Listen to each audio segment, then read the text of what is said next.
दोस्तों, आज की वीडियो में मैं आपके लिए दुश्मन की ज़ुबान बंदी का अमल लेके आया हूँ। काफ़ी सारी बहनें मुझे आती हैं जो कहते हैं जी हमारी सास, हमारा ससुर जो है वो हमारे साथ बहुत मतलब कि उलट-पुलट बोलते हैं, हमें बहुत माँ-बाप को बड़ा बुरा-भला बोलते हैं। तो आज की वीडियो उन बहनों, उन भाइयों के लिए है। अगर आप चाहते हैं कि कोई आपके साथ गाली-गलौच ना करे, तो बुरा-भला ना बोले, तो ये ख़ास ज़ुबान बंदी का अमल है।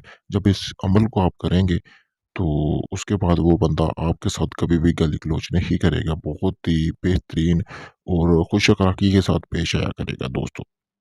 चलिए बिना टाइम ज़ाया किए बढ़ते हैं अमल की तरफ।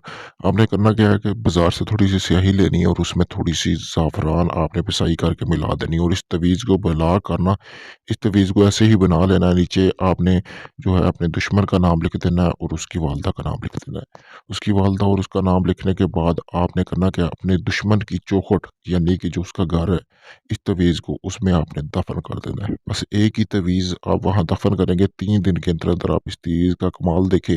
वो बंदा बिल्कुल अपनी जो है ज़ुबान दराज़ी नहीं करेगा किसी के भी साथ, बल्कि आपके साथ बहुत ही प्यार के साथ रहेगा दोस्तों। मेरी तरफ से इजाज़त, आप इस अमल को कर सकते हैं। अगर आप मुझसे करवाना चाहते हैं इस अमल को, तो मेरा व्हाट्सएप नंबर दिए हुए राब्ता कर सकते हैं। शुक्रिया दोस्तों। अल्लाह हाफ़िज़।